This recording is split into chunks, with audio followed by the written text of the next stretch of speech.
There are moments when the silence around us feels deafening. When you sit in a room full of people yet feel completely unseen. When your phone stays quiet and the walls seem to close in with whispers of forgotten and alone. Perhaps you've moved to a new city where every face is unfamiliar. Maybe loss has carved an empty space where someone precious used to be. Or life has simply shifted, and the connections you once counted on have grown thin and distant. Loneliness isn't just about being alone. It's that ache in your chest that tells you no one truly knows the weight you're carrying. If that's where you find yourself today, wondering if anyone sees you in your solitude, wondering if this hollow feeling will ever lift, you're not forgotten. There are ancient words that speak directly into that echoing space in your heart. Listen to these words from Psalm 68, verse 6. God setteth the solitary in families. He bringeth out those which are bound with chains, but the rebellious dwell in a dry land. God setteth the solitary in families. What a tender promise tucked into this ancient verse. The word setteth here means to place with intention, to establish with purpose. This isn't about being randomly assigned somewhere. It's about being deliberately positioned by someone who sees your need for belonging. When the psalmist speaks of the solitary, he's talking about those who find themselves isolated, whether by circumstance or choice, whether through loss or through life's unexpected turns. And God doesn't leave them there, adrift and alone. He sets them, places them with care in families. Now this family might not look like what we traditionally expect. Sometimes it's the neighbor who notices when your light stays on too late and brings soup without being asked. Sometimes it's the person at work who remembers your name when everyone else rushes past.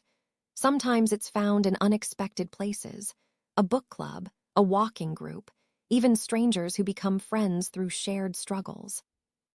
The beautiful thing about this promise is that God sees your loneliness before you even name it. He knows the particular ache of your solitude, whether it's the grief of losing someone dear, the isolation of being misunderstood, or simply the weight of feeling invisible in a crowded world.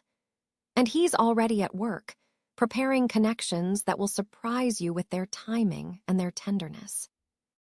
This verse tells us that while others may be bound with chains, trapped in bitterness or rebellion that keeps them in dry, barren places, those who trust in God's provision find themselves gathered into communities of care. It doesn't mean loneliness disappears overnight. It doesn't promise that every social interaction will be easy or that relationships won't sometimes disappoint. But it does mean that your Creator, who notices when sparrows fall, has not forgotten the specific shape of your need for companionship. He is actively, lovingly arranging your path to intersect with others who will recognize something familiar in your journey. Sometimes the family God provides shows up gradually. A cashier who starts to know your order, a coworker who checks in during difficult days, neighbors who become more than people who simply share your street. Other times, it arrives suddenly, in those moments when someone reaches out at exactly the right time with exactly the words you needed to hear. The key is staying open to how family might appear in your life, even when it doesn't look like what you expected or hoped for. If loneliness has been your companion lately, know that it's not your permanent address. God sees you in your solitary moments, and He's already preparing the connections that will remind you that you belong. You don't have to force it or frantically search. Simply stay open to the ways He might be setting you in the family He has in mind.